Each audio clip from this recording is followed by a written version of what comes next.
How's life? Life's good. Yeah, Sick. good. I'm happy. I used to listen to one of your songs, literally, was it like a few years ago? The Soundwave one, Never Say Die. Never Say Die, yeah. It's one of my favourite songs. I used to listen to it all the time. Thank you. It's alright. Glad. I love the beat on it because I'm like a really big fan of like production in tracks, and I think that was sick. Yeah, Soundwave's like a magician. Yeah. He's Amazing. He's so good. Yeah. He's a cool dude. When did you start? Did you start making music before the acting? Yeah. I started making music when I was at school, Mm-hmm. and it was just basically to just get rid of some energy that I needed to get rid of. I used to like write songs for other people to sing at school, and then I'd like try and convince them to sing it. There's this one girl that I worked with a lot in particular, and I kept like telling her what to do. I was like, no, you gotta sing like this, it goes this, it goes this. It's like da da da, not da da da. And she'd be like, you sing it. She's like, you sound like you can at least hold a note, like when you sing. You're singing to me, telling me what to do. So why don't you try it? Sing your own songs? If they're so personal, don't get other people to sing. So that's kind of how. How old were you at this point? Like high school? I was like 14.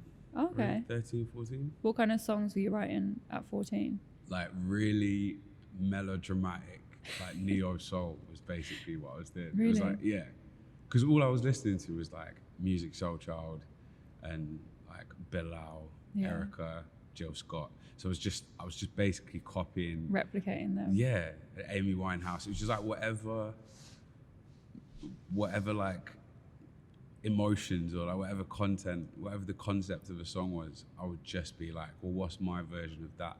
So I'd like sing all these like love songs. I'd never been in love. And then I'm like, just making adults, it up. yeah, adults would be like, this is very like grown up and very advanced, like, and I'd be like, oh yeah, like you must really know what it feels like to be in love. Like, no. I always think this, I always question, like, you know, when young artists have all these stories about like really deep love stories, and I'm like, did this actually happen because you were only like 17, or did he just take inspiration from? I feel like I feel like any artist, their first material for the most part is just like, it's just what you hear. You're fed into, like, the artists you listen to feed into what you say. True. Music Soul Child is one of my favorites. Same. Love is my favorite, and Sunny. Sunny is my favorite, and Love. It's Sunny as well. Call it Sunny. What's it? What's the in the brackets? It's No, Sunny it is, bracket. It's just friends. Just friends. This but one. like different people call it different things. I just think it's like it's interesting. Yeah. What people call it, because that was like one of the first songs I ever learned how Really? to sing. I love that song so much. See, where I'm from like near Norwich originally, so like countryside, but we didn't really have. Well, I didn't listen to that type of music, so I sort of caught up when I'm in my 20s. But I heard, I think it was Wale remixed, or he took the sample from the chorus of the Music Soul Child Sunny song. So I heard Wale's song first, and then I went back and listened to Music Soul Child. That's how I discovered like most soul. Like most of the soul music I listened to was like from samples. Yeah. It was I'd look for it after I heard like a sample I liked. Yeah. And I'd be like, oh, this guy's cool. What's this? Or this woman's cool. Like, what else has she done? Minnie Riperton. Like, I found out about Minnie Riperton from samples. Yeah, I'm the same. I think I discovered Joe from a Drake song. Drake sampled a Joe song. Yeah, and then I went back and listened to it. Erykah Badu was. Do you remember the movie Brown Sugar? Iconic. Do movie. I remember the movie Brown Sugar? Come on. Yeah. I love Brown Sugar. I love that film. It's one of my favorite films. Is it? And also that song, the Mos Def song, Brown Sugar. Yeah. Is it brackets fine? I think so. One? I remember it from the soundtrack, and there's loads of different versions. Yeah. I probably shouldn't do that. Copyright. Yeah, I love that soundtrack. It's amazing. It was Erykah Badu, Love of My Life. You. Yeah. Stop singing. Why am I singing people's songs that we can't clear? Snippet. I love Erykah Badu. Who else? Lauryn Hill. All of these. Miseducation is another one that was like very influential to me at a certain point. Yeah. So did that sort of shape how you started writing then, and Does it still influence you now when you create music, or is it a different type of sound? I think maybe it's just like I still listen to it. Mm-hmm. Like I still listen to the same things that I listened to when I was a kid, but I think that the difference is now is that those songs have become so much a part of my life that like I don't really need to reference back to them specifically. Yeah. But I would imagine that every song that I've ever heard and liked has in some way like fed into what I write myself. Like it's been inspired by or like influenced by everything. I suppose as you get older or as you progress as an artist, you kind of form your own sound as well, or you go from your own experiences and kind of. That's like the only way I know how to write is like to just be really, literally just say what my head is doing. Like just say what's on my mind. Yeah. Like I'm not very good at sort of, I'm really bad at pretending that I feel a way. I just I just get blocked. I can't go any further. Like I'll start writing, someone can be like, oh, maybe I want to write a song about this. And then I start and I'm just like, not feeling it. I don't actually feel like this. Yeah. So why am I saying it? Yeah, it's true. So when you were living in Bristol before you came to London, was your music different? Like, was it a different sound? Did you work with sort of different people from around that area? Or was there people in London that you were already sort of working with before you came? Before I moved here, I was working with people in London, but I think and of course I like work with loads of people in Bristol. I was in a band like from when I was about 14 to about 16. Was you? Yeah. What kind of music? I say it's a band, but it was just like two of us, and then we had like a band that we like did shows with. It was like very, I don't know, it was like experimental, like neo soul. Okay. We released a few songs. Are they still on online now? Yeah, I'm not going to say what they're called. People can find Go them. and find it. I'm pretty sure it's listed like somebody played one of the songs recently and I was like, how did you find that? And they're like, it's on your Wikipedia. It's like, I didn't add that. Oh gosh. I should start like deleting things from my Wikipedia. I mean, it's good memories. Nah, it's not really or not good so good memories. Not that good. But yeah, so it probably did sound different, but I think that was probably more to do with what I was listening to and like what I was ingesting in and like excited about at that particular time, rather than like geographical or geographic influence or whatever. You know, like I never really did the like trip hop thing. Yeah. The sort of the Bristol sound. What's the Bristol sound? I don't know. I think it's a lie. I don't really know. I don't think the Bristol sound is a lie, but I feel like, I don't know.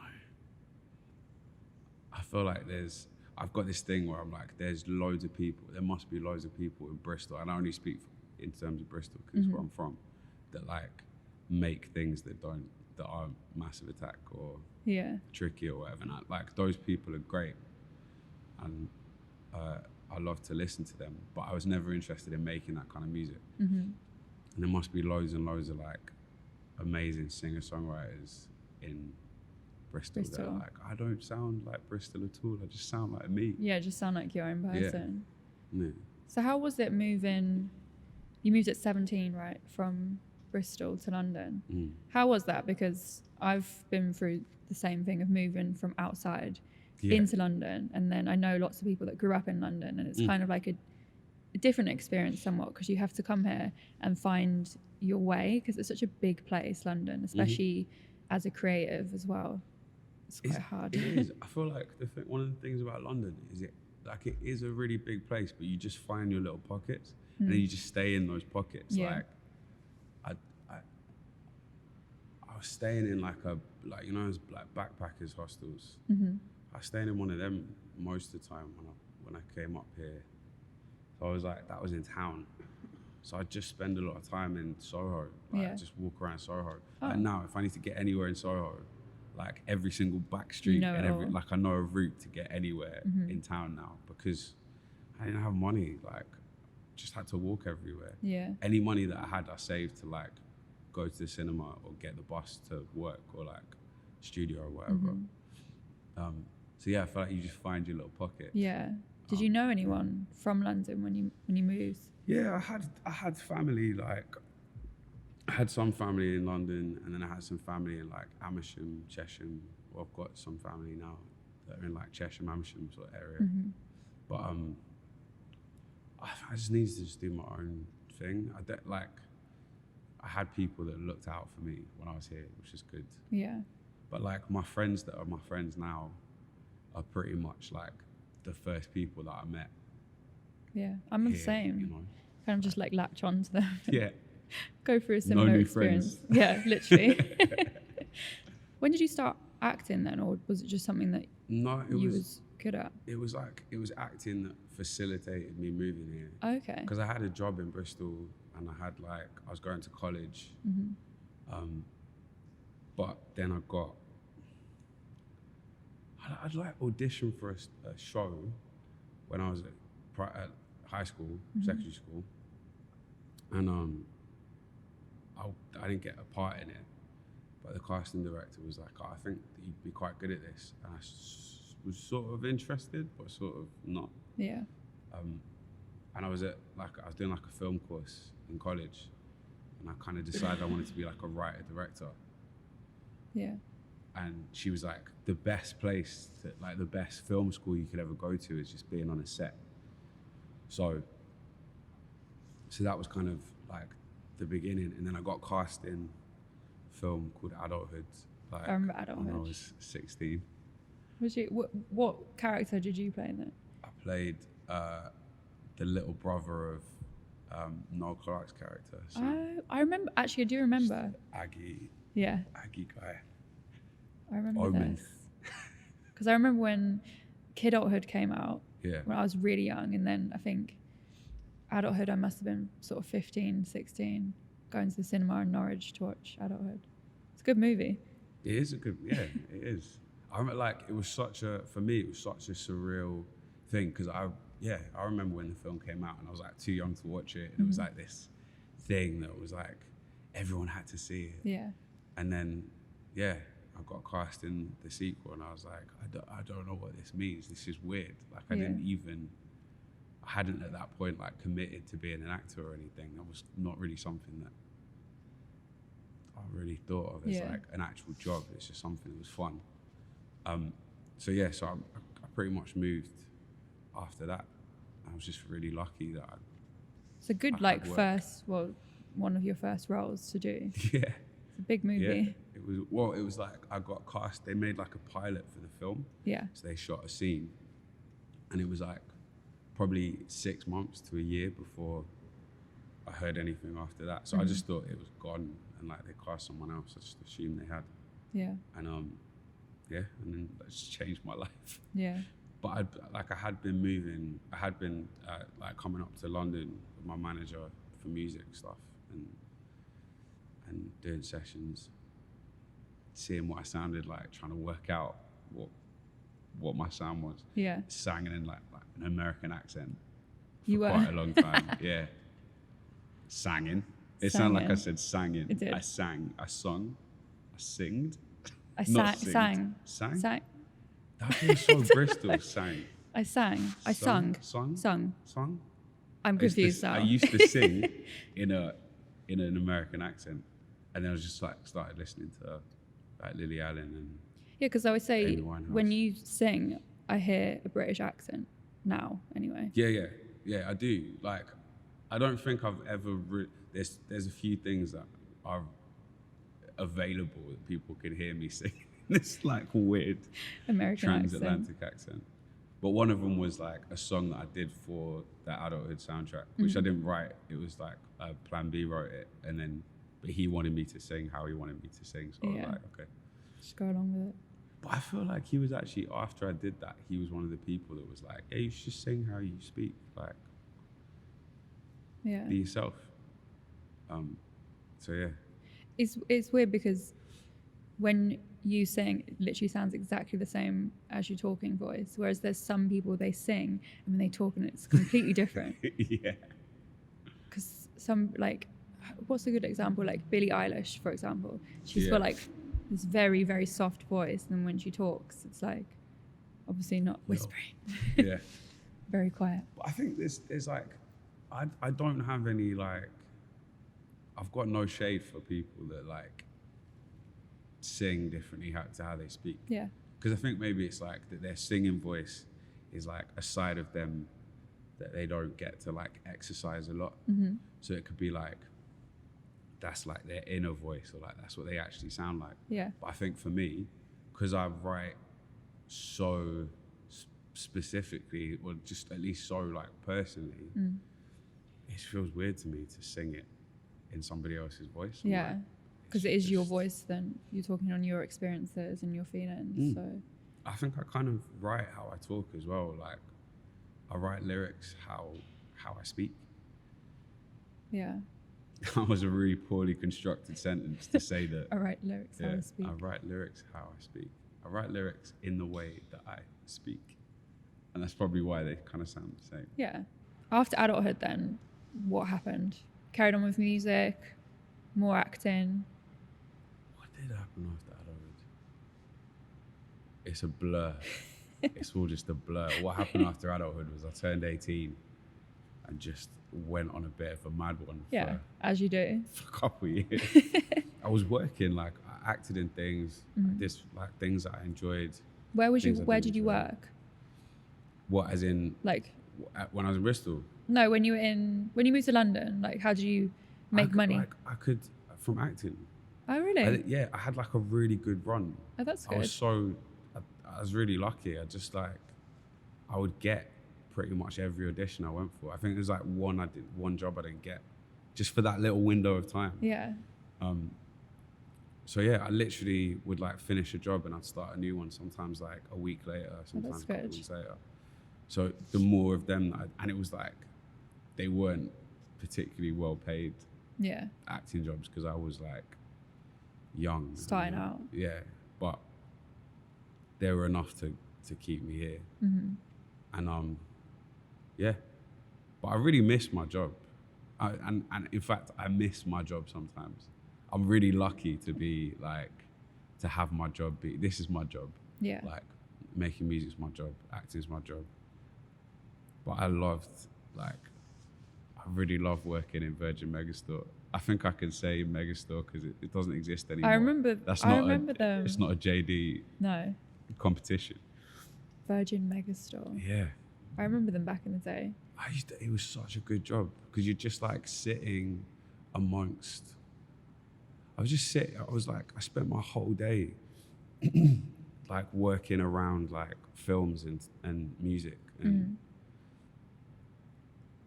I was working in the stock room for like the first bit, so I could just you could listen to whatever you want. You take a few phone calls, tell people what's coming out. You get like first dibs on all the new releases. And it's really great and really structured. I think I miss the structure. Yeah. That's what I miss. There's something I kind of miss about before streaming and online music is like when a new single or album came out, you would run to the store, go and buy it, having something like in front of you, having the leaflet that you could look through and see all the photos and the lyrics and stuff. Man, I miss that so much. Same. I used to read like you're saying, you used to like study those inlays. Yeah. Like I knew every producer that produced every same. every album that I listened to. I knew who the mix engineer was. I knew all that stuff. Mm-hmm. And now it's just like you can find it, but you have to. You've got to really look for it. But I think we've become lazy as music listeners. Yeah. You don't need to be like a detective anymore. Yeah. Like it used to. I feel like it used to be. You'd go on little pathways. Mm-hmm. Do you know what I mean? Like you'd find something you loved, and then you'd be like, I wonder. Like a really good example for me would be like, my mum played a lot of Erykah Badu, and I really liked it. And then I asked for my own copy, got my own copy of the album, rinsed it. Yeah. This is like early days with like dial-up internet. Oh, I remember I would like I found out about like Questlove, I was like, Questlove's in the Roots, and you find out about the Roots, and you'd be like, there's Soulquarians, there's like Questlove and D'Angelo and Bilal, Talib Kweli, like you find all of these people, and then I found out about Kanye from Talib Kweli, and then you know, it's like it's like a journey. Yeah. And that's kind of gone a little bit now, because I feel like for a bit it was great, because you have like Spotify or whatever, or Apple, would like tell you, oh, if you like this, you recommended might like artists, the recommended artists.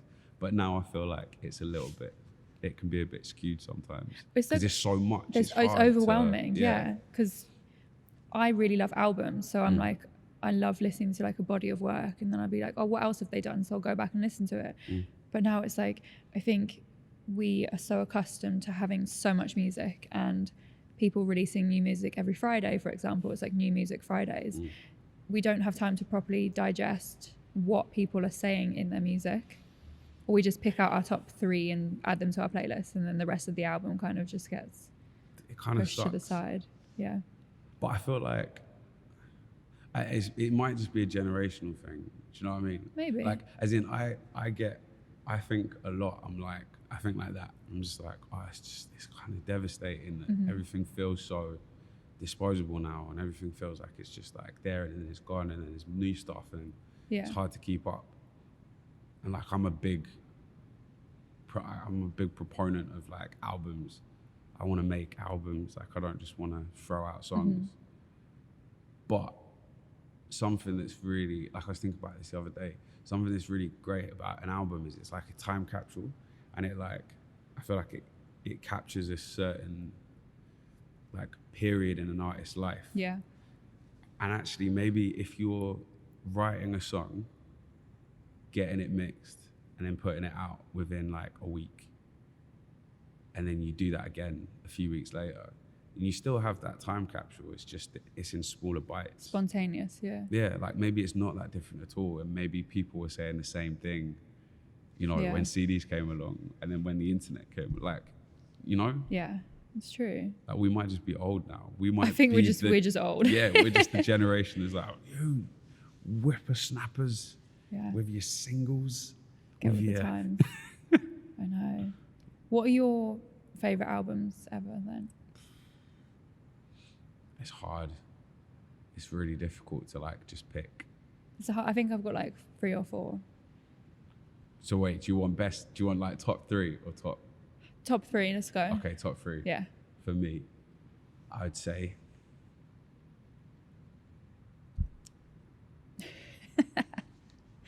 Miseducation of Lauryn Hill is one of them. That's 3. Yeah. 2 would be. It's really hard. It's really hard. It's a toss-up between Extension of a Man, which is Donny Hathaway album, and College Dropout. I love College Dropout. I do. Like, I think as well, context, like, what that album meant to me when it came out is, like, it doesn't matter if Kanye made better albums since. Like, that was the period of time for you, yeah. Yeah, I think that's probably the most important album in my life. Like, I might not be making at least the kind of music that I make now if it wasn't for that album. Yeah. It changed everything. So yeah, that's probably my 3. But then I'd put like, there's so many Ziggy Stardust, Bowie. There's a lot. I could keep for different going. reasons. Yeah. I think Kanye, My Beautiful Dark Twisted Fantasy, is one of my favorites ever. Just because I'm a big fan of like the whole package. So when he released that short movie that went with it, I just started. I just started uni. I was kind of like sat in my uni dorm, and it came out, and I was like, I've never seen anything like this before. And he kind of started that trend of visual movies to accompany like a piece of work, and I just think that whole album's amazing. Did you ever see, I think it was called We Used to Be a Fairy Tale? It was like Spike Jonze directed it. I haven't seen it. Probably should. If you can find it, it's really good. It's like it came out, at the same time as 808s and Heartbreaks, and it was like this. It's like it got a little puppet in it. Does it? And I it's need to go like- and watch it. Like Kanye like vomits up the puppet, and then it's got a samurai sword in it. Like it's weird, but it's great. I agree. Like those little Yeah. visual companions were so good. Do you know who was before their time? Wu-Tang Clan used to make the best videos. They had Gravel Pit, which is like 7 or 8 minutes long. But wait, What? it's true. Okay. I agree with that statement. But have you ever seen the video for, I think it's for Triumph? And at the time, it was the most expensive video ever made. Was it was it? like $1 million or something, or maybe like $5 million. But if you watch it, it's like $5 million in 1995. Yeah. So now it looks like. It's like the CGI. It's like it's a bit like Method Man jumps out of a building and there's like a helicopter above his head, and he's just like, and the acting's so bad in it. It's so funny looking honestly, back. check it out. It's one of the worst music videos ever made, but at the time, At the time, it was just probably like, iconic. and they just like shamelessly it's like explosions everywhere. They're riding CGI motorcycles down the street, which you don't even need to. Yeah. You could just shoot that with that amount of millions. You could have just shot Yeah. them 5 million for a going down the music street. video. Yeah. But I agree. Yeah. I they do were- think like what in 20 years time are we going to look back on things like music videos or like Game of Thrones, for example, and think, oh, the graphics look bad? Because Yeah, of course. I don't know how though, because they look so good right now. I feel like there's a difference though between like good. I always feel like good graphics or like good visual effects are always the ones that are like a little bit restrained. Yeah. Like Jurassic Park, in my opinion, I mean Jurassic Park's my favorite film, so I'm biased, but like Like the original one. yeah. Okay. it still looks amazing. And I think it's just because like they just used it at the right time. It wasn't just like, oh, let's just throw people in this like huge CGI environment just because we can. Yeah. Like I think that Thrones will probably, again, I guess I'm biased in a way, but sort of not, because I didn't write the show or direct the shows. But like, I feel like we shot so much of that on real locations that I think it will stand up, because you can feel when something's real. Yeah. Do you know what I mean? The dragons might look a bit weird. I think they look amazing now. They look but real like, though. yeah. It's just good, like good. Technology. Yeah. People. I feel like that's true of anything though. It's like things only date when you're trying to show off about like where you are. Like I feel like with music as well, you can really tell when like people are just trying to jump onto whatever's good now, whatever's Yeah. big now, because those songs tend to not really last. Yeah. Whereas when people are just trying to make something good because they believe in it, Yeah. and because they're like, no, this is how it's supposed to be. I feel like it kind of speaks for itself. Yeah. Because there's some music that ages really badly. That would be, if you played it in a club at the time, it would go off, everyone would know the music, sing along, and then 3 or 4 years later, you play it and everyone's just like, I'm over it, stop Have playing you it. listened to Lean Back recently? What, the Fat Joe one? Yeah. Yeah. I still like it though. It's a good song, but like, I remember how that song used to make me feel. Like, Yeah. that production, I was just like, this is incredible. This is unlike anything. Yeah. Now I'm like, some of these sounds are like a bit mad, and they're very much Yeah. off their time. Because you remember Lil Jon, and he used to have what was his type of Crunk. music? Crunk. Yeah. And now I can't listen to it, but at the time it was massive. It's a really fun exercise to go back and listen to songs that you thought were like Really good. the at the biggest time. bangers at the time, and now you're like, the song is still there and it's still like a fun song, still a good song, whatever. Yeah. But some of the sounds, like, If you go to a student night though, they played Lean Back, it still goes off. that's like the nostalgia thing. That's like, They have like a set of songs, I think, the DJs, and they're like, yep, these are all the ones we need to play. yeah. Look, I love like a little 2004 DJ set as much as anybody. Yeah. It's good. It takes me back. I know. That sounds I'm so the same. old. I've got like T-Pain Takes me and back to 2004. I know. Yeah. Bartender. That's a banger. Like, if I hear that in the club, I'm gonna get excited. So when you started Game of Thrones in 2012, I want to say. Yeah. So it's been, what, 8 years nearly of your life. Yeah. 8 years of my life. And now it's over. How was it? Well, Just, how like, was the... When you, because you didn't come in until, what, season 3? Season 3. Mm. So did you watch it before you got cast then? Like, were you a fan? I did, but I feel like the only reason I watched it was because like 2 of my friends were in it. Mm-hmm. I watched the first series because like a good friend of mine, and still a good friend of mine, was in the like 2 episodes of the first season. Mm-hmm. And then I just really got into it and I was like, oh, this is fun. And then my housemate at the time got cast in the second series. Oh, really? So I was like, okay, I could keep watching. I've got to keep Yeah. watching this. And then the following year, You're like, oh, I might was as well in it try. well. So I definitely watched it, and I thought it was great, but it didn't feel like a thing that everybody was watching then. Yeah, I think when did I start? I started at the end of season 3 because I remember what happened was That I came into it. yeah, you It's came very into it common, and a lot of people. I know, and then I yeah. was like, probably should watch it now. Yeah. It was the episode with is it wildfire on the Oh, sea yeah. with all the green stuff Mm. and everyone just like died.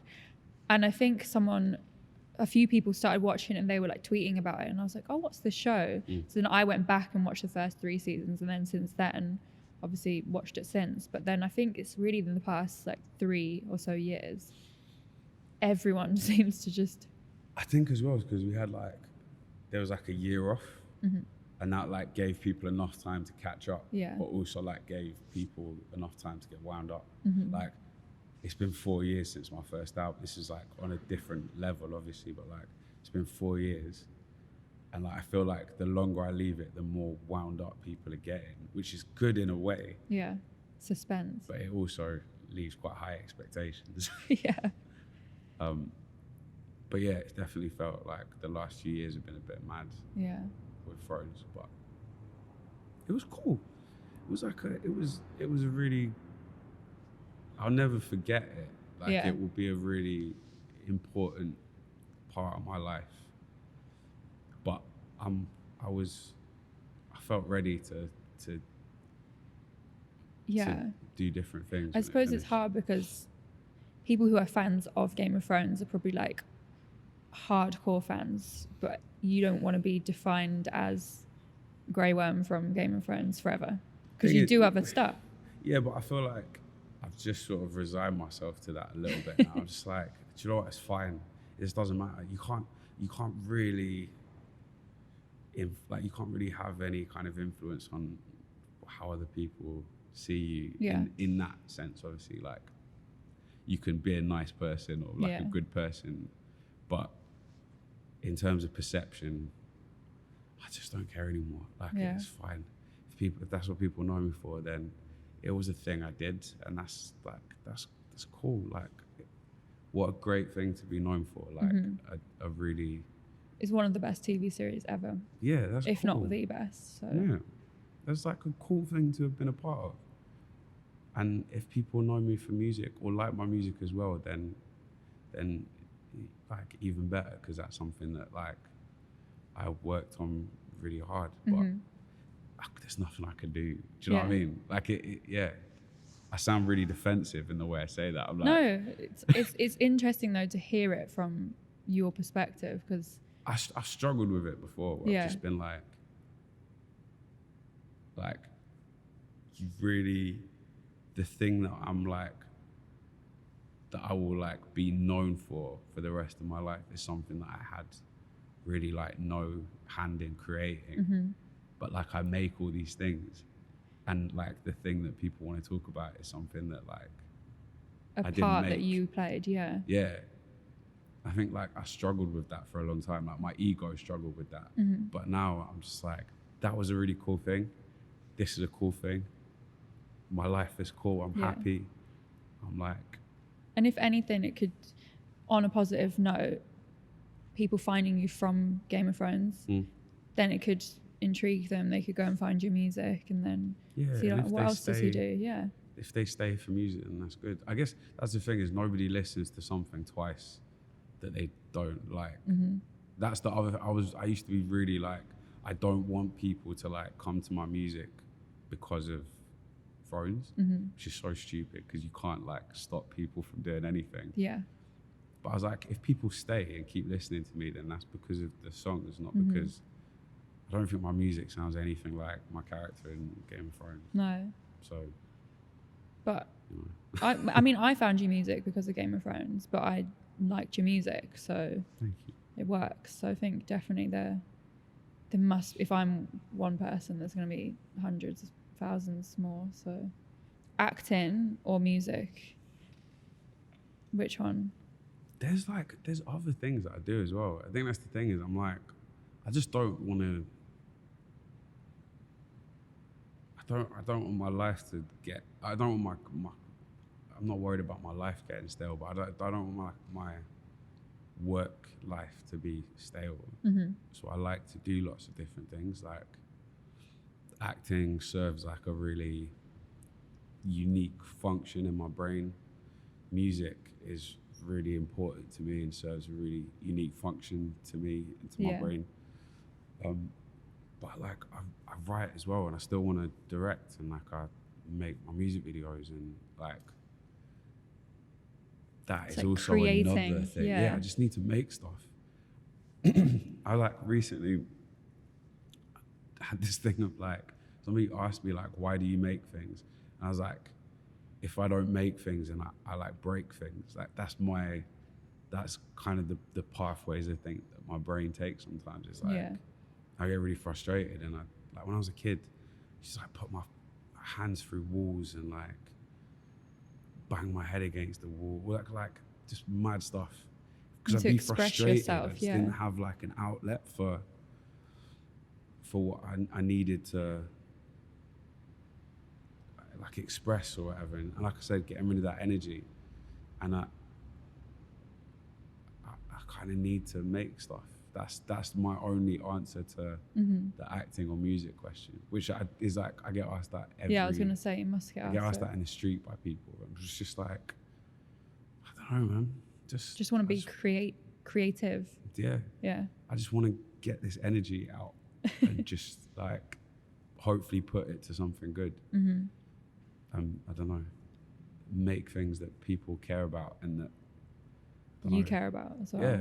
Watching, like listening to, like we've been talking about this for the whole time, really, like discovering music and listening to music and like watching films, watching TV, whatever.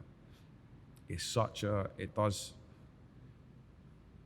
it's not necessarily like saving the world. It's really not saving the world, but it's a really important part of growing up. And I think it really helps you to like relate to the world outside of your world and get like a different perspective. Or if it's not about learning about somebody else's life, it's about understanding your own, because you can relate to something somebody else is saying. And if I can be a part of things that do that for kids or for other, like just for people in the same way that it did for me when I was growing up, then it's what I want to do. Yeah. Like that's what's important to me.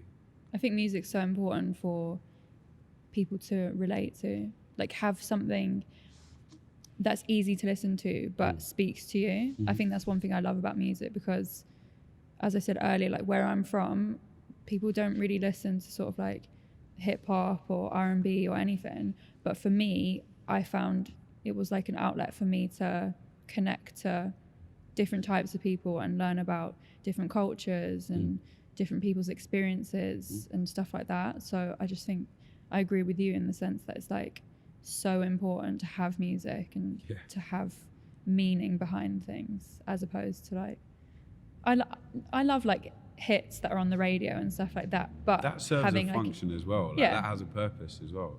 Even like pop music serves a function because it makes you happy. Like a catchy record will put you in a good mood. Yeah.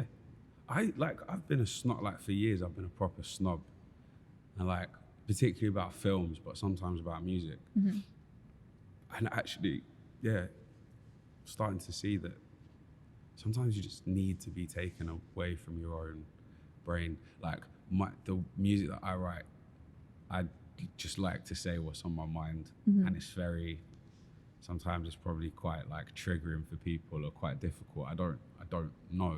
I do know. And like, I think that does have its purpose. Yeah. That's like the understood bit. But sometimes people they just want to feel okay. Like they just want to listen to something that isn't their life so that they have an escape from it. And that's really important. I've just decided I'm not going to call anything anymore. Like I'm just not going to say anything. Yeah. Because things that you don't like take just as much effort as the things that you do like, you know, like everything is hard. Like I've tried to write songs for other people before, and I've tried to write like pop songs or whatever with the intention of them being like commercial or whatever, not for myself. It's hard. Those songs are harder to write than the ones that are just like about. It's like comedy, like writing comedy, for instance. Yeah.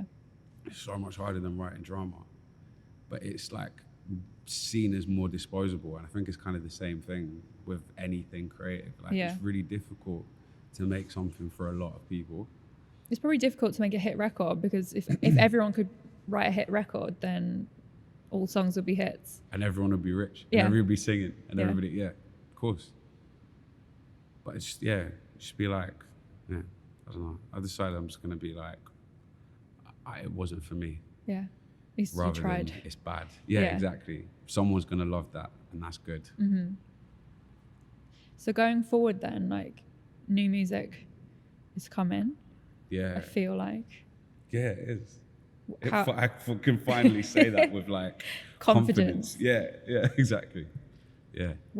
So have you got a plan? It's 2020. 2020 plan. Yeah. Is it an album, mixtape, singles? There's an album.